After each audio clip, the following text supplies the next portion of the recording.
Hello, hello, hello. Good evening. Good evening. It is not Monday, but not Tuesday, but Wednesday. It is Wednesday, right?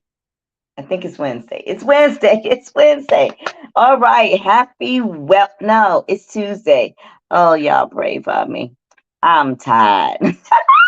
I need another week. I need a do-over. I need a do-over. It has been, listen, today must be topsy turvy Tuesday because I had a day. And as you can see, I don't even know what day of the week it is. I have had a day. And right now I am working with technology. I need y'all out there praying because my laptop is not with me. And I am working from my cell phone.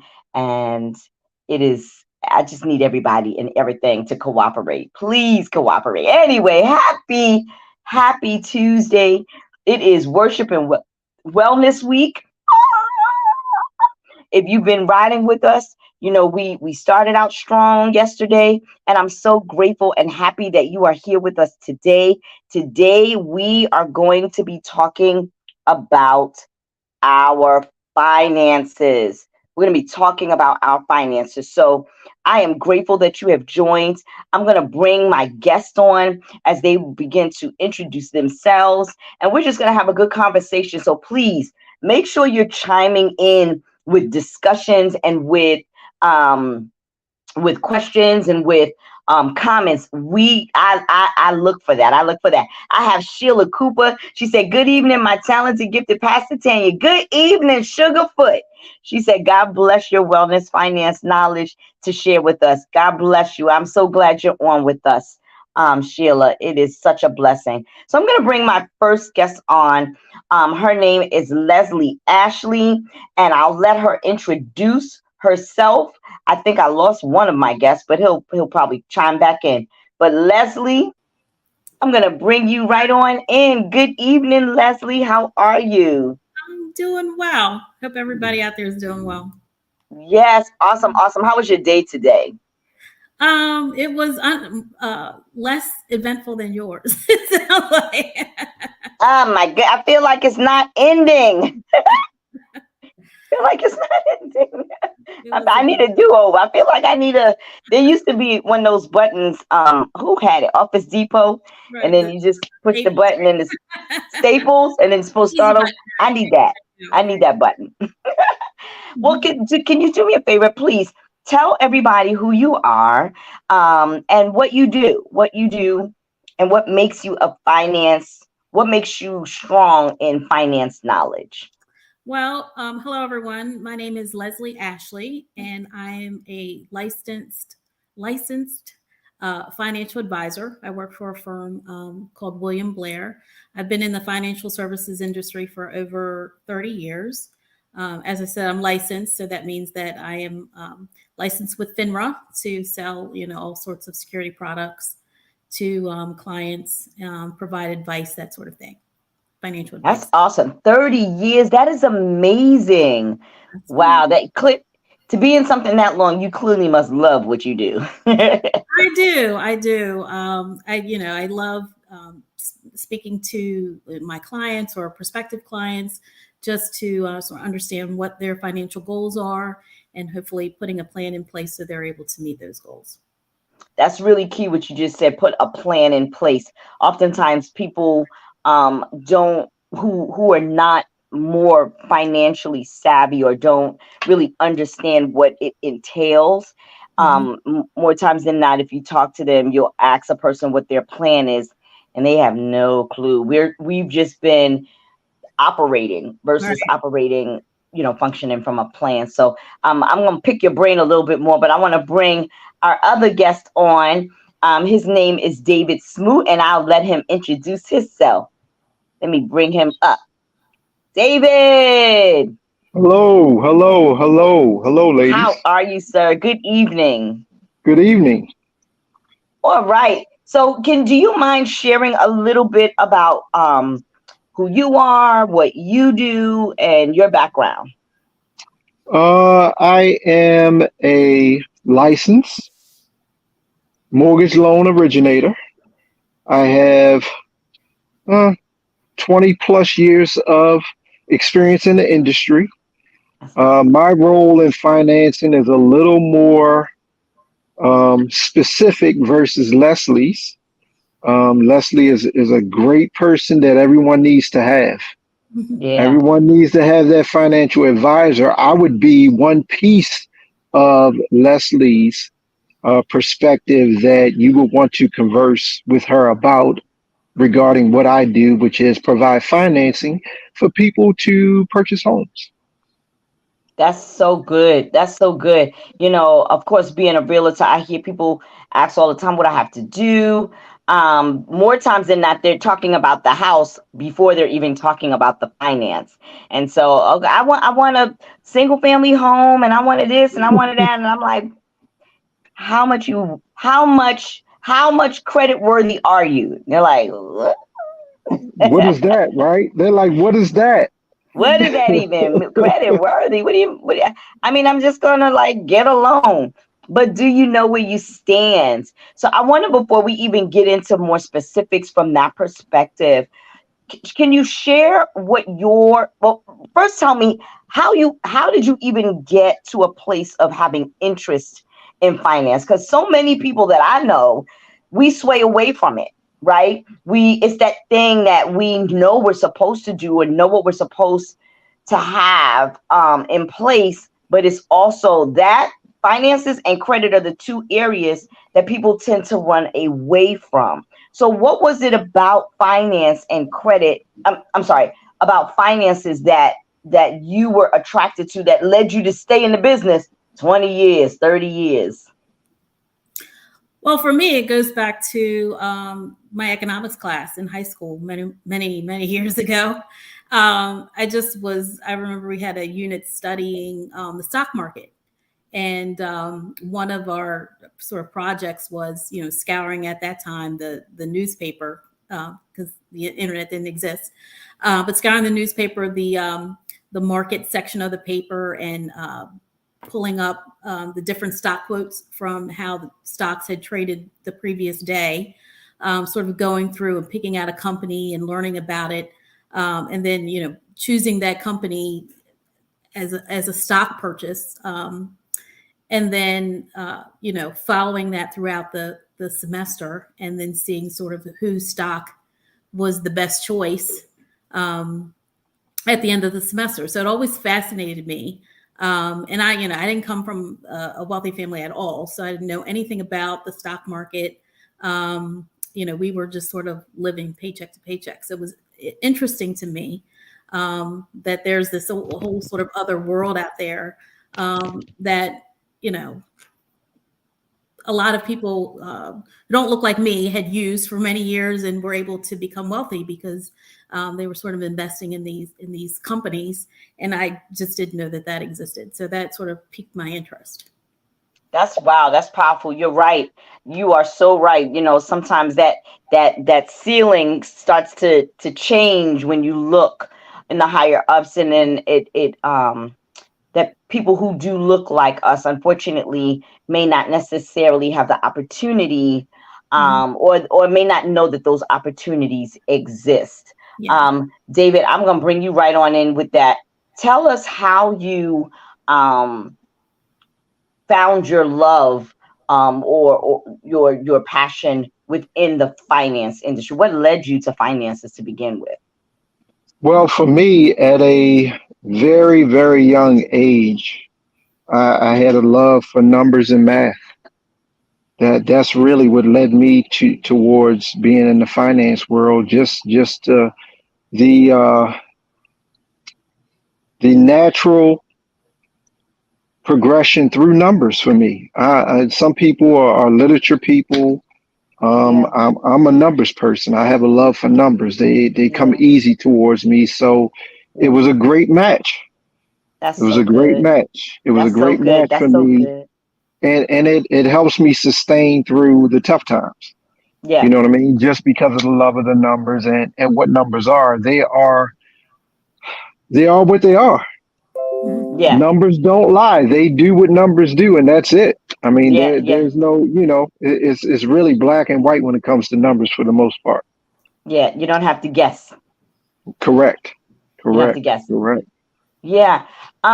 So talk to us just from your perspective about whether, past experiences or what have you.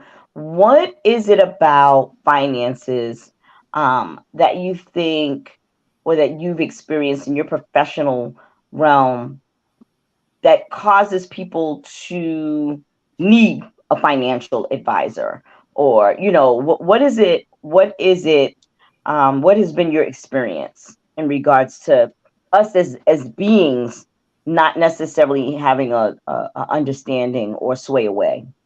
So I think for our culture, I think as we were coming up, it wasn't talked about enough. That's good. It was not talked about enough. Not only finances, but credit as well. I think they go hand in hand. Yeah, that's good. But now I believe our culture speaks more about it, more openly, more freely. And there's a fear. Mhm. There's a fear of finding out the unknown. If you don't have any knowledge about it, there's a fear there that, most people don't even want to touch it. They Sure. don't, we're talking about, we're talking about finances, but we're talking about wellness as well. So Right. there's a fear there of finding out the unknown because there's a lack of knowledge. But Sure. now I believe it's being spoke about more with the internet, with social media. So much information is at our fingertips. So as an individual, if you don't know, you can begin to find out Yeah. enough. You find out enough to feel comfortable about then asking questions. But Right. now, there's more promotion in advertisement, marketing, in reference to learning more about it. We have to have it. You know what Yeah. I mean?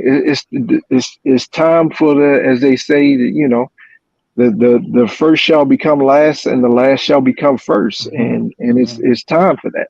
It's definitely time for that. I feel it because I believe our knowledge and us talking about it more and more is more prevalent today than it has ever been.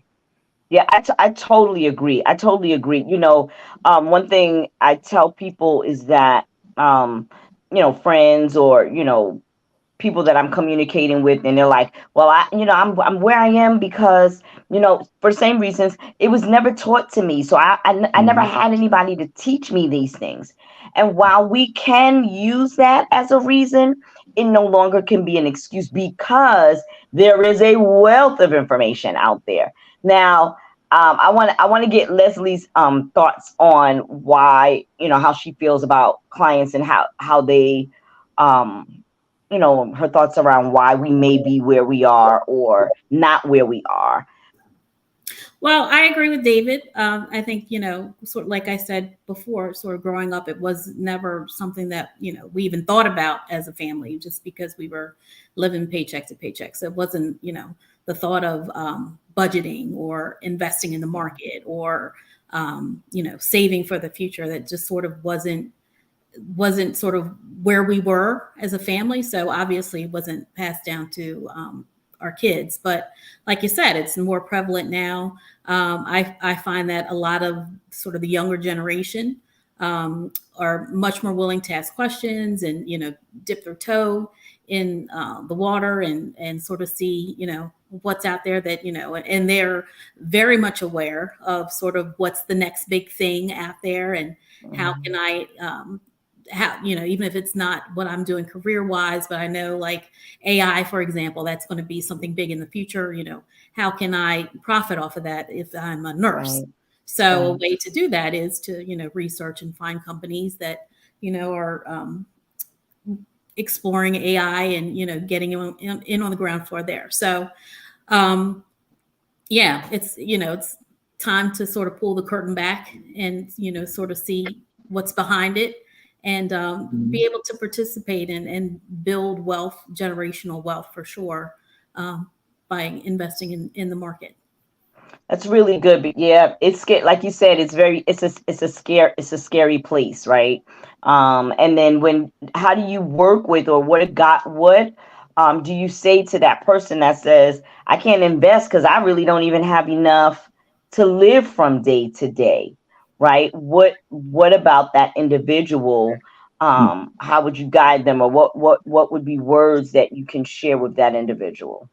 Well, the first thing I would say is, and this is for anybody, number one, you have to have a budget. You have to know sort of what's coming in and what's going out, because otherwise, you never are able to balance the book, so to speak, if you're not aware of that. So it's a very important step number one, to build a budget.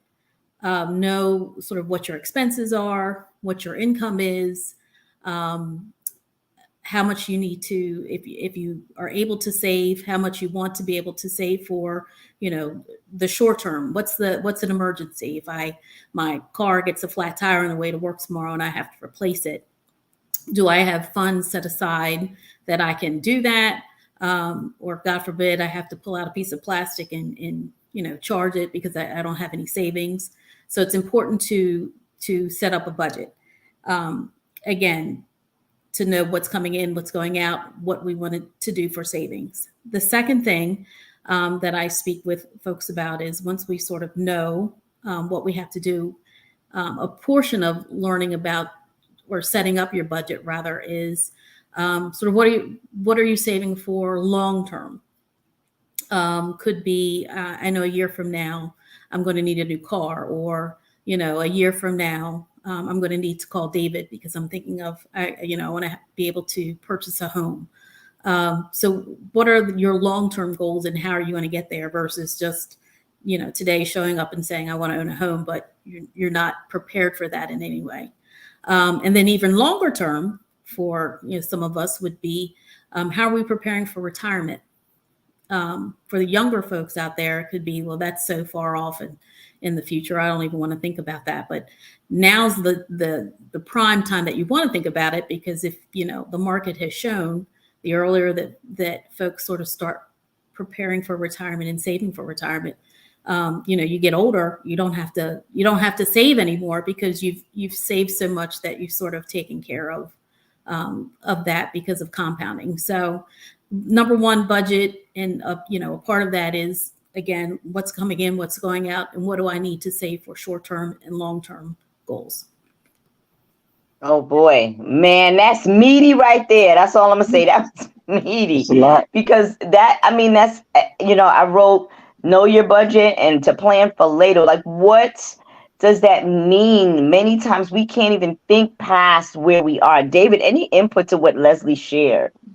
Absolutely. I'm not going to be as detailed, but I'm going to speak about the times now. Younger folks are not afraid. They are not afraid. They will try things that, we would not have thought about trying before. The other thing now is that when you seek to find answers to your finances, things of that nature, in the past, you just received a no. Today, you may still receive a no, if your characteristics warrant that, but there are so many solutions and things that you can do to improve upon your situation. Your first step is to go and find out exactly where you are. And most of the resources that are available today, it's more of, you're not ready now, but this is what you can do to get ready. So it's a lot of that. When it comes to investing, people think you need to have, this insurmountable amount of money to have in order for you to invest. There are so many platforms, vehicles, and things you can do with a minor amount of money just to get started. The thing is you want to get started. Getting started doesn't mean, okay, just seeking and finding out what's available. What do I qualify for, if anything? You find out what you do qualify for. If you don't think that's enough, then what do I need to do in order to get to that next level. The information is out there for us to digest, understand, and inform ourselves and make a plan to move forward. There are so many tools and so much information out there to assist us now that we have access to that we may not have had access to before. But the information and the people are in place to assist us to get to that level. So it's a great time now. That's And we need to take on the attitude of these younger folks who are used to instant gratification and yeah, satisfaction. It's yeah. because they're out there hustling and going after the answers because there are answers out there. Yeah, that's really good. That's really good. David, you had mentioned something about just going and grabbing it. And Leslie even referenced it as well in regards to it's a plethora of information out there. Thoughts on too much information? What are your thoughts on that? Because there is so much information out there, we have to be very careful because all information is not good information, right? Correct.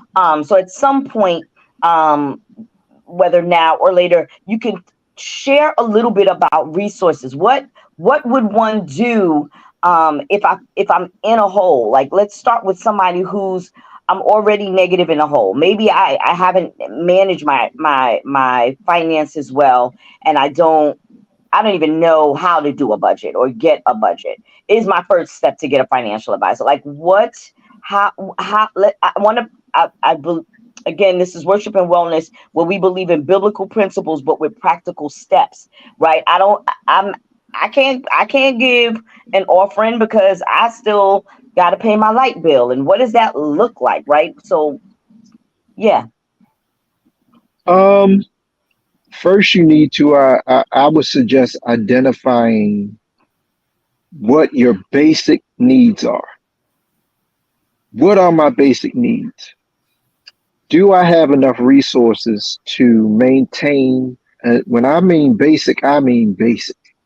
Because if you're already behind, you need to scale back and focus on and try to maintain your basic needs.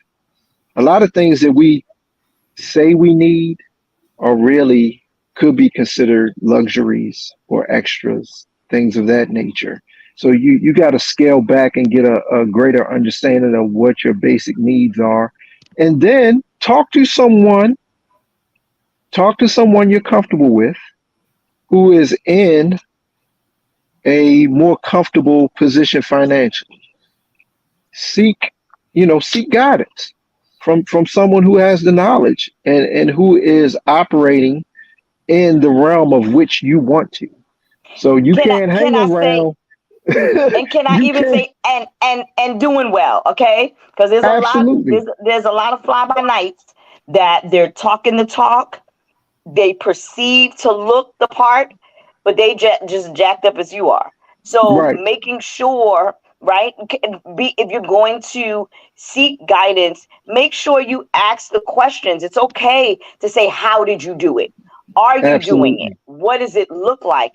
And they should be able to share their experiences. If you're telling, Exactly. I don't need you giving me the advice you saw off of YouTube yesterday because I could have did No. that myself, right? I Right. need somebody that is a living proof of what they know. They have the resume. They have the Right. resume, but the individual who is seeking that information, they have to be comfortable with being transparent and looking in the Oh, that's mirror good.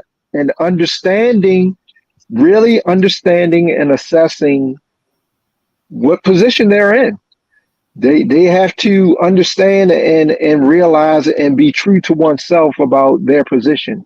Because if they don't, they can seek all the best advice they could if they're not really truly assessing exactly where they are. You know what I mean? That I think they have to start there is agreeing and understanding with themselves as Yeah, to truly what position they're in.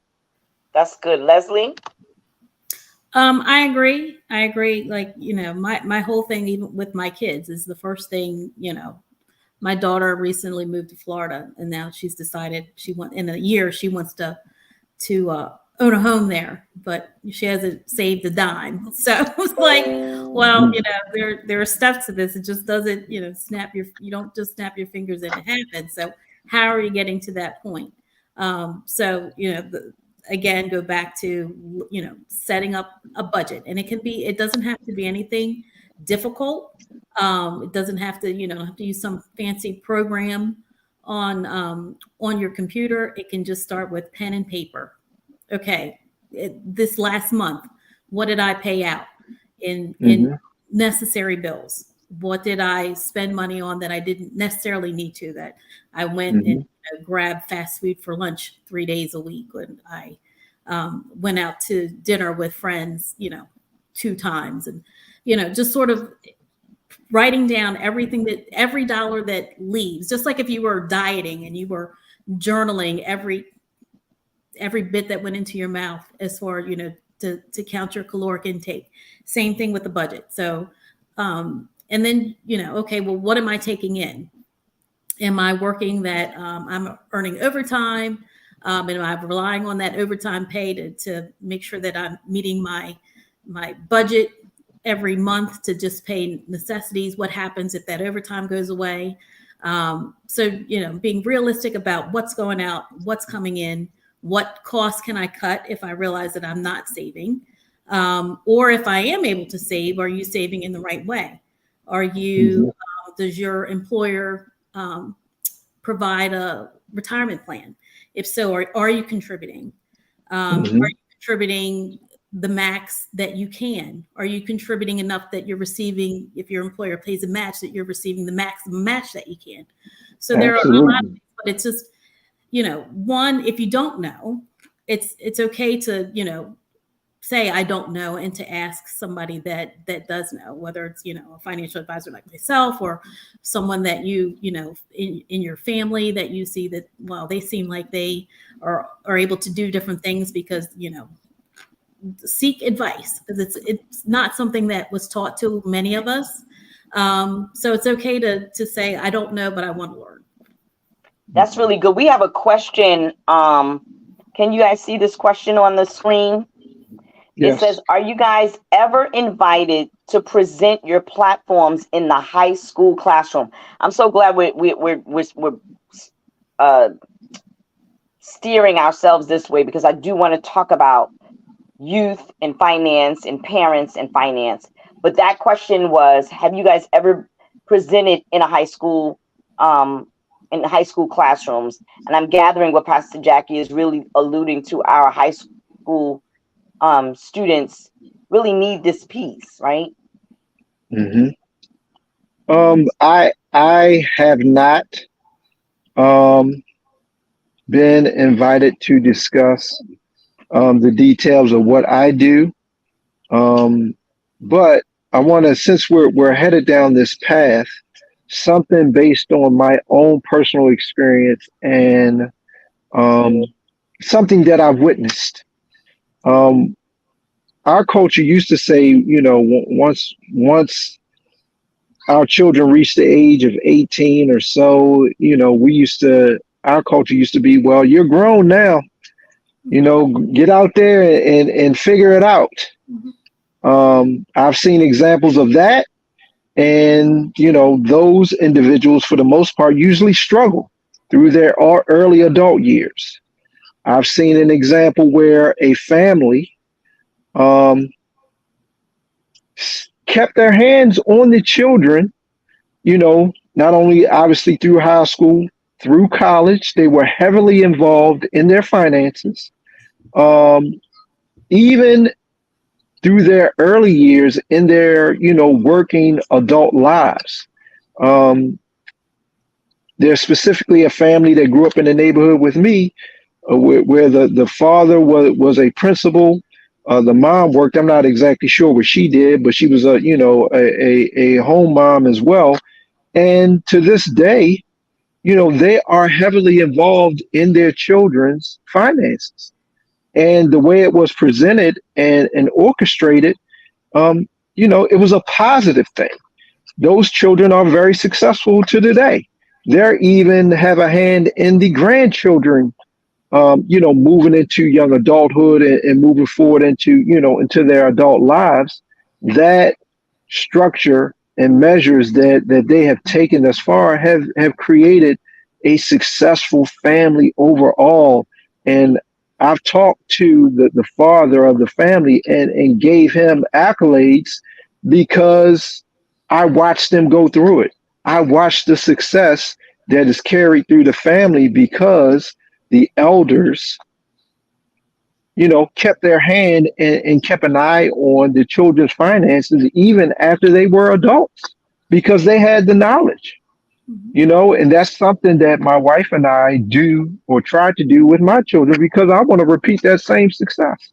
Why not only get them a good foundation, but, if we have the experiences and the knowledge, why not, openly share that and discuss what's going on with those children? It seems to be a model that works well. Right. I over the years have, spoken here and there, but nothing sort of set. And it's unfortunate because it is, it's important to share, whatever knowledge, and it's important to start as young as possible. Some of my clients that I work with are corporations that have retirement plans. So I'll go in and speak with employees, and I'm very much so like whenever I see someone that walks in the room that's very young, make sure that we speak before this is over, because you want to share how important it is, even though it's like, oh, retirement, that's 40 years away. But you want to say like, you are just in the best position to, really build wealth now, to the likes of what you wouldn't even believe when you reach retirement age, what you'll have. As David had said, I sort of do that with my kids too. My youngest son, who's working, has no idea about sort of, finance and doesn't care. So when he got this job, and he was just like, Mom, they said something about a retirement plan, like, here's all the information. And so I went in and set it up for him, and and I was like, I'm like, oh, and he, talking about how much money he was bringing home, and I'm like, oh, really? Okay, well, I'm going to increase your 401k. That's right. He's just like, what are you talking about? I'm like, don't you look at your pay stubs? And he's like, no, I just checked the bank just to make sure that the money got there. The money hit. Well, good. Well, he has no idea. Like, he's 22. He's been working this job for a year, and he's got $7,000 in a retirement plan. He has no idea. And No clue. I'm not telling him. He has no clue, but it's just... so I think it's important. Yeah, it is important that we sort of get with the younger generation and emphasize to them how important it is. Absolutely. I mean, you talk about retirement. I've known adults who worked in the same, for the same company that I had that did not at least minimally contribute up to the max dollar for dollar that the company matched. I would tell them that's free money. You have to do that minimally, but they didn't know. They didn't understand it. All they wanted to know is, when did my direct deposit hit, and did I get what I was expecting to get? That piece, along with knowledge of credit, man, it may be even more important than the finance piece early. So let me ask a question before we even transition to the credit, because I want to tackle that a little bit. Parents, how should they, what guidance could you give them? What should they be saying to their children? I think, Leslie, you hit the nail right on the head with, talking about pay stubs and what does that look like? I think about my own children. I'm like, oh, I definitely missed the mark, right? Because we were so busy making sure that you understood the value of work and what that means, and making sure that you're able to be sustainable without teaching what that looked like, right? And so, as a parent, how do you, what guidance can you give those that are watching or will watch later to steer their children in the direction of specifics and not just generality? Well, there's one detail, especially when one individual goes out and gets a job. And in this reference, we're talking, W-2 employee. They got to fill out what we call a W-9 form. I had to go through it with each of my children once they begin to work. So they talk about exemptions, which has a direct effect on how much money you actually bring home. And I've had to have a full-blown conversation with them about, okay, these are your options. This is the effect of, if you do it this way, if you go middle of the road, or if you max out and you want to get all your money, but when it comes tax time, what is that going to look like? You got to answer for there's a cause and effect, which is highly important. That young folk, they just start working out. They have no idea. They don't know. You know what I mean? They could really put themselves in a bind, the very next year, if they work enough and they earn enough money and they have to file their own taxes and not as an independent, it gets that detail, to have those conversations. But the best thing for me personally is that luckily, the transparency and the openness of the conversations that my wife and I have with our children, they're going to come. Dad does finances, so I'm gonna ask Dad, what do I do with this form? And then that opens the door for the conversation to talk about those things. It is, you don't think about it. Dad, I'm going to get a job. Okay, well, there's a lot to that. You know what I mean? When it gets down to it. The funny thing is, what you said, they'll come to you and say, what do I do with this form? It just reminded me of my daughter. Every time she got a new job, hey, Ma, here's that form. All right, what I'm supposed to put here? What I'm supposed to put here? No, you need to know this. This is about you. So I tell her again, but it's there's that fine line between being an adult and just wanting your parents to do it, right? And really teaching my job now as a parent with adult children, is to teach them how to do those things, right? But then you have those adults that don't know. And so it's okay not to know. It's better that you connect with somebody that does know to help your child, or guide your child to the person that does know. Yeah. That's why I think a program like this is so important, because, obviously within our church, there are a lot of resources for, any sort of business that you could think of. I'm sure there's somebody in our church that, works in that field or owns that business or does something about it. So that's why I think this sort of program is so important, because, you are able to say, oh, I've seen her in church and now I know what she does. And, I can use her, or I can use David as a resource for any questions that I have. So I think it's important that I always tell my kids, just, it's okay to not know something. But in the same vein, you have to admit, I don't know that, and go and seek the answers that you need. So there are resources within our church with, as David said, online. There are a lot of ways to sort of learn what you don't know. But it's important that we do that. Yeah. I want to, in the last 15 minutes, I want to talk about the 5-letter curse word. At least it's a curse word for some people, called credit. Credit. Man, let's dabble a little bit into credit. How relative is credit?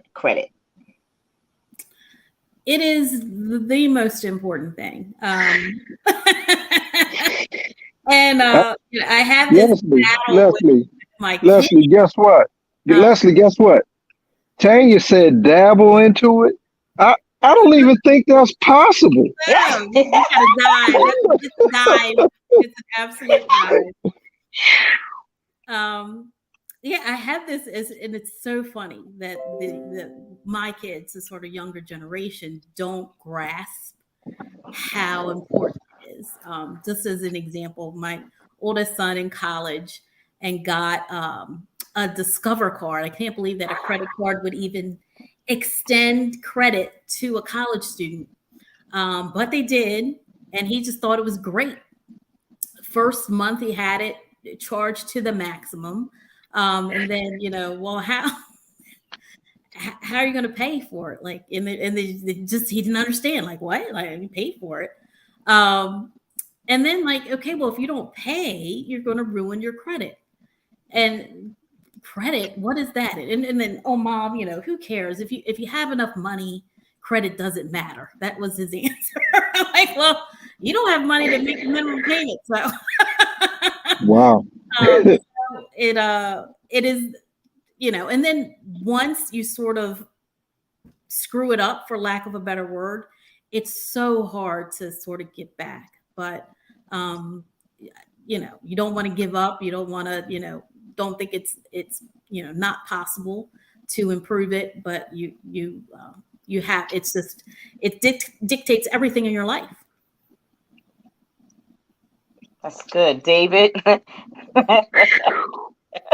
Well, credit. I'll make this statement first. Credit. You need to know how to use credit to your advantage to build a resume, not to abuse it. The use of credit is used to show that you have the knowledge and the wherewithal and the discipline to use what's available, but not abuse it.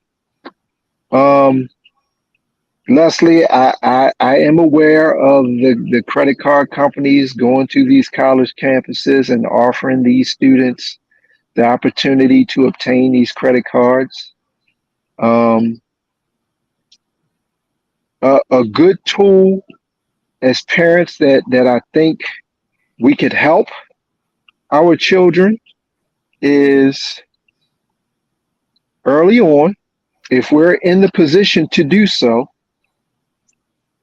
make your child an authorized user on a credit card, one that has good standing, a great history, you know, obviously payments on time, to help them build while they're in school.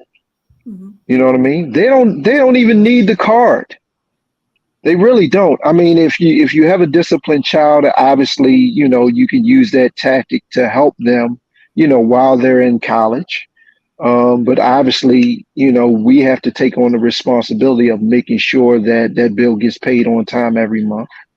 Make sure the usage rate isn't consistently high. We want to keep that low. But we, with the knowledge we have now, with helping the children build a very strong foundation, which other cultures have done. You know, they add the child onto a credit card as an authorized user and help them build early on, build that good foundation for good credit. Mm-hmm. So when they get out of school, you know what I mean, they have options. You know what I mean? You don't always have to have, you know, all of the money to purchase something. You can get a loan with, you know, very good terms, which makes that, you know, that purchase much more manageable. You know what I mean? And gives you options. You know, that's really what needs to be taught early on. How do they build credit? You know what I mean? How can we help them? Okay, what about this one? I'm a person, my credit is not good right now, right? Mm-hmm. And how do I begin to build my credit, right? What are your thoughts on bankruptcy? Because I hear a lot of people say, well, I'm just going to file bankruptcy. What are your thoughts on that? What are your thoughts on if I'm able to get a credit card with high yielding interest rates. What are your thoughts on that? Share a little bit about for the adults who may not have credit but now have become consciously aware of the relativeness of credit. Right before we started, Leslie and I was saying how a lot of times things like tonight's discussion, this week's discussions, people find it to be, oh, it's that other thing that I should be interested in until we're in a situation. And then when we're in a situation, we want to know, what do we do with, our mental health? What do we do with our finances? What do we do with time management? All of those things we start to want to have information on when information has been prevalent all along, right? So now I'm a person, my credit is not good. I'm now more consciously aware of the fact that I need to get in a good place with my credit. What do I do? Is question one. What are your thoughts on filing bankruptcy for those that think that may be the answer? And what are your thoughts on getting credit cards with high yielding interest rates? So being that I'm in the mortgage industry for 20 plus years, there is a service such as that is called credit repair companies, right? Oh, they started popping up. A lot of people started popping up as credit repair in the last year. I'm like, yes, you do it. Yes, it is a great relationship for me in the industry that you and I are in. Yeah. Because it's needed. We have more clients that fit into that category than clients that are ready to, delve into the purchase market, or for me, a refinance market. Yeah. I've been through some that have not been good. So I was the guinea pig. I'm actually involved with a company that provides the service, truly provides the service. I'm sitting there looking at it. I have the platform available to me. I'm seeing the results. So that's one thing that individuals can seek guidance from. And within that conversation is when you have the conversation, and the understanding if bankruptcy or is credit repair, the best option for you. What you need to understand regarding the bankruptcy is that, whatever your goals are, you're not going to be able to go after or try to attain those goals for, a specific amount of season time, whether it's 2 years, whether it's 4 years or more. You know what I mean? You have to have that understanding. Yes, the bankruptcy, depending on what type you choose to proceed with, there are consequences for taking that step. And the knowledge of what, what those actions and the results of those actions are is how you make your decision. You know what I mean?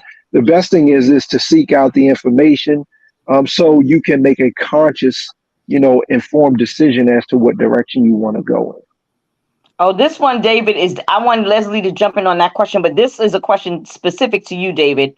It says, what about getting mortgage loans against a home that's paid off as a means of rebuilding credit? That can be a great tool. It depends on the terms of the mortgage or line of credit, that's collateralized against the property. It's all about what your goals is and what your timeline is. And again, obtaining the information, digesting that information and making a conscious decision for yourself. Is this the best tool for me to use in order to get to, the goal of which I'm trying to obtain? When you purchase a home, you're in business.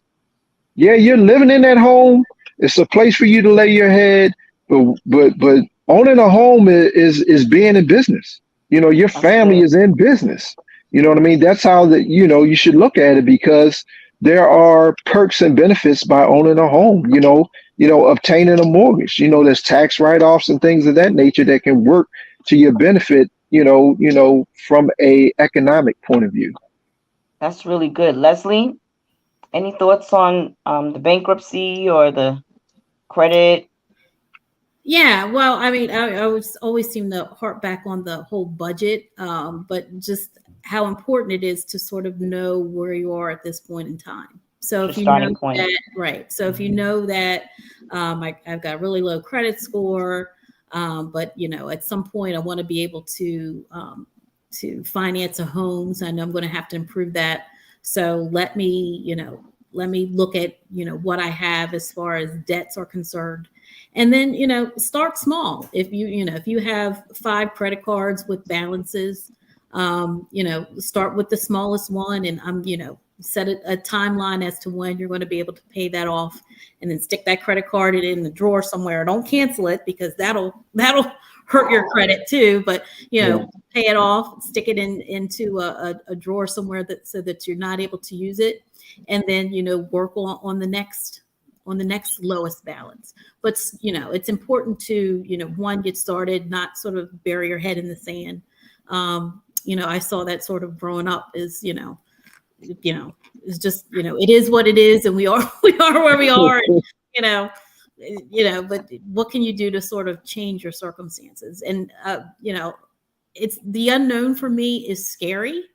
That's why I have a budget out 6 months. I know sort of what I'm bringing in. Where you are. Yeah.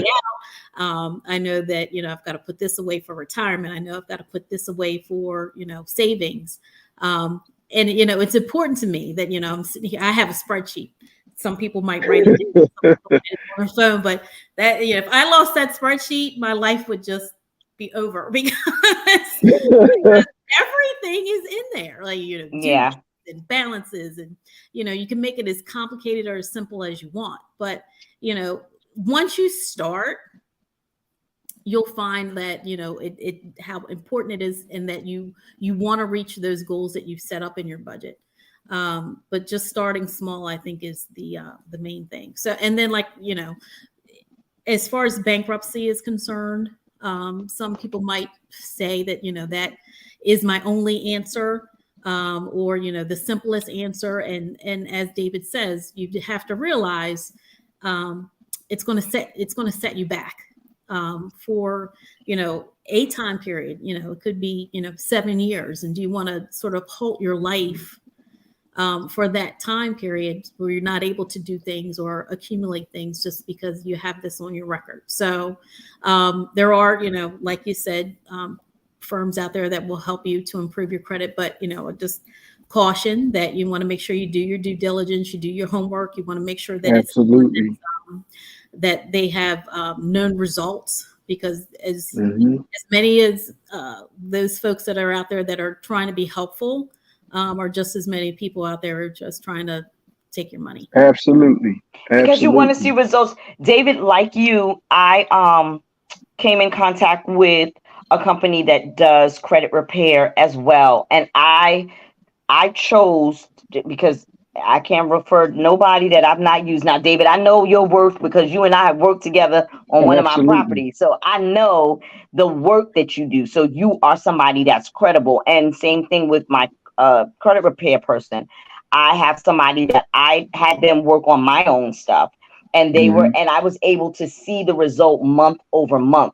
There are some places out there that they'll say, well, you get started, you pay us this amount, 3 months in, you still haven't seen much change. Right. You might want to question if that's realistic for you. So, and something else I want to say about credit, keep in mind that credit is different depending on the trade line, right? So you have a mortgage type of, they look at things differently. Credit cards look at things differently. Auto loans look at things differently. And these are, they're not all looking at the same thing. So if you might say, well, I wasn't approved for a credit card, so I'm not going to be approved for a car loan or approved for a house. That may not be the case, because they all have their own way of measuring credit and identifying whether you are credit worthy for this particular item. So there's just a little piece of information. If you didn't know, keep that in mind. I'm going to give you guys the opportunity to have some final thoughts before we end. While I get my whole cell phone life together. So just give me a minute over here. Listen, we don't stop. We don't stop over here. We got to find a way. We're going to find a way. Absolutely. All right. So any final thoughts that you have? And those that are watching, if you have any questions, this would be a good time to put your questions or comments out there. I just want to go back. Sheila said that she writes down everything on paper and pen monthly, her bills, her food, her gas, etc. And then she puts money that's left over in her savings account. And that is very, very commendable, Sheila. You want to make sure you do that. There's a phrase I want to say, or maybe I'll save it for my final remarks. So I'll let you guys have the floor, and then I'll try not to forget what I want to say. Go. Well, I think information is power. When we're talking about credit, most of the time we want to shy away from it because it's a lack of knowledge. Understanding how credit works makes it, less daunting. It makes it, it takes the fear away once you understand how it works, because you can't just run from it because you need it. It can hurt you if you abuse it, but you need it to build your credit resume, which will make life easier, which will give you the opportunities to get different types of funding, whether it's purchasing a home, whether it's business funding, things of that nature. So seeking the information and getting an understanding of what it is, I think is very key when it comes to credit, as well as financing, you know what I mean, as well as investing. Getting some type of understanding of what it is very key. And seeking those reliable resources is where you want to direct your attention when this is a area or a topic that's unknown. Right. I agree with you, David, how important it is to, use the resources that you have available, to, learn about things that you're not, don't necessarily know about or comfortable with. So use the resources out there. But it is important, we want to pay attention to, budgets and credit, savings, investing, retirement. All of that is super important, especially given how, things are these days, and Social Security might not be around, or, depending on who gets into office next, maybe, there'll be cuts to Social Security. So, that might not be a reliable resource. So, do we want to have to work until, we die, or we want to be able to retire at some point, but be comfortable in that retirement? So again, going back, it's just important to know your resources, use your resources, create a budget, get help with that if you're not sure. Know what your credit score is. If it's low, like, what can I do to improve that? Whether it's doing it on your own with setting a budget and, paying things off, or using a reliable credit repair company to help you. But I think the most important thing that you should take from the call is that there are resources out there that if you don't know that you can use. Thank you, Leslie. And my final thought is name your money. Name your money. What do you mean, name my money? What I mean is every element that you want to use your money on, identify and name it. So if you have $50, this $50 is for groceries. This $25 is for savings. This $175 is for car note. And if it's savings, even name it, be specific. I am saving for, auto repairs. I am saving for a new roof. Name your money, because here's the thing. When something has been named, it will move to that name, right? Just think about it. My name is Tanya. When someone says Tanya, I know that I have to do something, I'm going to respond. When you name your money will respond to the very thing that you name it. So name your money. Don't be afraid to name your money. I'm bringing my guests back on, and we would like to say thank you this evening. Thank you, Leslie and David. You guys are the bomb. Diggity come. We got 50 years of finance experience plus. Okay. That's Yes. about how old I am right now. Okay. Me too. So take Me too. heed. Take heed. Please share. We believe in biblical principles, but with practical steps. That means we have a responsibility to do certain things in addition to reading the word and praying and believing God to do the things that we can't do. But the things that we can, we need to work on that. So please share this video, because you never, one thing I learned about Facebook, people be watching your page. They may not let you know they watch your page. They may not like it, and they may not do a thumbs up, but they watch your page. So share, because one, sharing is caring, and two, you never know who's going to come across your page that's going to push play that really needed that information. So Right. you don't have to worry about who needs it. Everybody needs it. And I firmly believe that no matter how good you are at it, you can always get better. You can always get better. So I thank you guys for joining us. This is Worship and Wellness. I pray that you had an amazing day. Tomorrow, we will have our very own Bishop on with us. Whoop, whoop, whoop. And he's going to talk about emotional wellness. So I hope you guys can join us. Please feel free to stop by tomorrow, 7 p.m. I love you all. Have an amazing